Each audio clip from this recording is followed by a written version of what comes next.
Et ça va pas faire plaisir à Françoise de Gois, puisque à gauche, toutes les candidatures sont lilliputiennes. Oui, souvenez-vous, déclaration signée François Hollande. Alors une déclaration beaucoup commentée. L'ancien chef de l'État répondait il y a 2 semaines aux questions du quotidien parisien aujourd'hui en France. Il avait assuré que la candidate du PS était bien Anne Hidalgo, même si on comprenait un petit peu en lisant l'interview que François Hollande n'écartait pas totalement l'idée d'être un recours.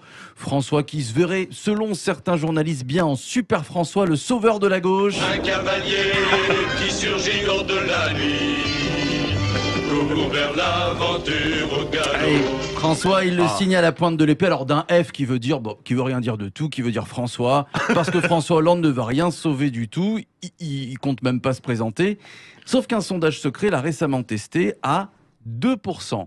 Un score qu'on pourrait qualifier de super lilliputien, effectivement, mais bon, souvenez-vous quand même qu'en 2011, Monsieur 3%, c'est comme ça qu'on l'avait surnommé, avait fini à l'Élysée et aux premières loges, il y avait Françoise de Gois. Il y avait Françoise de Gois. Il n'aurait jamais gagné sans Françoise de Gois. Non, mais bon, enfin, c'était une campagne quand même assez facile à gagner. Il y avait un tel ras-le-bol de Sarkozy. C'est pas très très dur à faire cette campagne de 2012. Soyons honnêtes. Je veux bien me jeter des fleurs, mais enfin bon, c'est quand même... là, je m'inscris en faux. Je me suis engueulé avec mon copain Guillaume Roquette hier soir sur LCI du Figaro. Et je me suis engueulé avec le rédacteur en chef du Figaro publiquement. Et la commission des sondages me donne raison. C'est une honte, ce sondage. Voilà. Ce sondage n'existe pas. L'institut qui l'a fait a dit il ne faut pas sortir ça car nous ne sommes pas d'accord avec la méthodologie. Il n'y a pas de méthodologie. C'est pour ça qu'il n'a pas été publié. C'est pour ça, selon l'Institut, qu'il n'a pas été publié. Mais donc, il est fuité par le Figaro qui est complètement dans l'obsession de bâcher la gauche et François Hollande. Ils ont fait ça pendant 5 ans. Je trouve que Hollande a été quand même de bonne composition, de jamais prendre son téléphone, d'appeler en disant « Bonjour, c'est quand même le président de la République, vous pourriez arrêter d'être dans la ridiculitude toute la journée. » C'est une honte. Ce sondage et sortir ce 2% est une honte.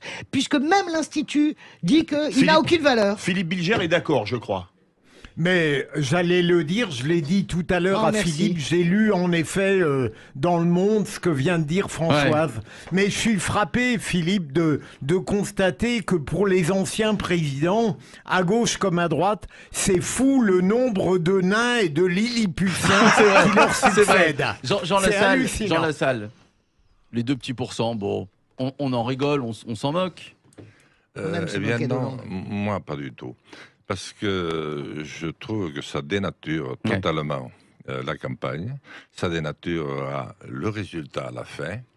Moi, je viens de faire une campagne de régionale et la Sofres est arrivée 1%. L'IFOP est arrivé 3%, un bon intéressant. Oui. Et puis la Sofres plus 50%, c'est pas mal. 2%. Ouais. L'arrivée des courses, c'est qu'il me manque quelques voix pour me qualifier pour être au second tour. Mais combien de gens, beaucoup de gens disent tiens, il y a des élections dimanche, on est le jeudi. Mais tu sais, il y a Jean Lassalle qui est candidat là, avec la ruralité. Ah, mais j'y vais. Oui, mais il est à 1%. Ah, laisse tomber. Mais oui. Et il n'y va pas. Oui, non, mais je suis d'accord avec vous. J'ai bien connu ça. C'est pour ça que certains veulent interdire la publication des sondages. Et là, c'est systématique. Alors que je fais des rassemblements à 30 personnes, où partout où j'arrive immédiatement, à Arras, n'importe où, eh bien, là, on me trouve invariablement à 0,05%. Alors, Philippe Rossi a décidé d'être très agréable avec Philippe Bilger, parce qu'il y a 3 Pyrénéens dans le studio. Et on va prendre la direction de l'Est et des Vosges, puisque mon cher Philippe Rossi, c'est beaucoup plus près de chez Philippe Bilger. Une Vosgienne se lance dans la course à l'Élysée. Oui, elle s'appelle Anne Dan, elle a 29 ans, elle est contrôleuse et auditrice pour l'agriculture biologique et ne sachant pas pour qui voter, et oui, aucun candidat ne lui correspond, et bien Anne Dan a décidé de se présenter à l'élection présidentielle. Et bien elle a bien raison, on n'est jamais mieux servi que par soi-même. Anne Dan qui est avec nous, bonsoir. Bonsoir. Bonsoir à vous. Bonsoir. Avant de vous donner la parole, Anne Dan, il va falloir vous habituer à la Marseillaise pour vos futurs meetings. Pour vous présenter, évidemment, il faut les 500 parrainages. Avec la salle. Pourquoi pas, c'est compliqué. Où en êtes-vous? Avez-vous déjà des promesses de parrainage, Anne Dan? Je suis en contact avec quelques maires, donc ça avance. J'ai contacté plus de 600 maires et avec mon équipe, on les contacte. Donc on est en bon chemin. Bon. Très bien. Écoutez, Jean Lassalle, vous avez déjà des promesses de... vous avez à chaque fois les 500 parrainages, vous, Jean Lassalle. Vous peut-être aider Anne Dan, non? Je l'encourage d'abord, parce que c'est très difficile. Bravo pour son courage. Et ça vient, il faut attendre un moment, puis quand ça se déclenche, ça vient un peu plus vite. Ouais. Comme toute chose. Voilà, bon, on va attendre un petit peu. Alors, Philippe Bilger. En même temps, elle a totalement raison et j'admire son intrépidité politique. Le seul parti dans lequel certains peuvent se sentir à l'aise, c'est celui qu'ils auront créé, hein, ouais. c'est clair. Alors, Philippe, alors moi je dis... Pour moi, c'est le cas. Hein. C'est vrai.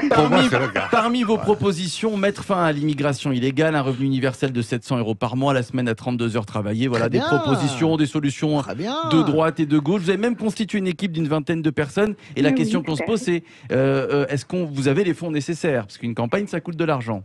Oui, tout à fait. Aujourd'hui, on pioche sur nos fonds personnels et on va mettre en place une plateforme de crowdfunding pour essayer d'avoir des financements par des personnes qui pourraient nous soutenir. Bon, très bien. Mais écoutez, vous nous donnerez l'adresse évidemment qu'on relaiera. Vous avez déjà un slogan vous y pensez déjà? Oui, bien sûr. On a un slogan, on a un site internet, une page Facebook. Le slogan, c'est quoi? C'est quoi le slogan? C'est la science au service de l'homme et de la nature. C'est beau, hein? Mal, oui. C'est beau, ouais. Pas très porteur. Écoutez, Anne, vous savez quoi? On va vous mettre en relation avec Françoise de Gaulle. Elle a fait gagner François Hollande il y a quelques années. Et on aurait pu dire la grâce tranquille. Oui, c'est vrai. En tout cas, on vous souhaite bon courage, Anne. C'est vrai que c'est courageux quand même de se présenter, de créer une équipe et d'aller à la quête des 500 parrainages. Chapeau. Écoutez, je vais faire un mauvais jeu de mots, ça ne me ressemble pas. On peut dire qu'elle est tellement courageuse qu'elle est ceinture noire 7e dan. Voilà. Bon, je vais la chercher aussi. Vous la chercher aussi. Vous savez, quand on est président, il faut aussi apprendre à rire à des blagues pas drôles. Voilà, c'est ça. Andiamo. Merci Anne, candidate à l'élection présidentielle. Merci à vous. Merci beaucoup. Merci, les vraies voix, 18h58. Notre grand débat à 18h30. Pas d'accord, Assemblée nationale, Sénat, sur le pass sanitaire. La majorité est-elle jusqu'au boutiste? Mais vous êtes 95,9% à dire oui. Même sous Ceausescu, on n'osait pas des votes comme ça. Et les réseaux sociaux. Même sous Tito, il n'y avait pas des votes comme ça. Sud Radio.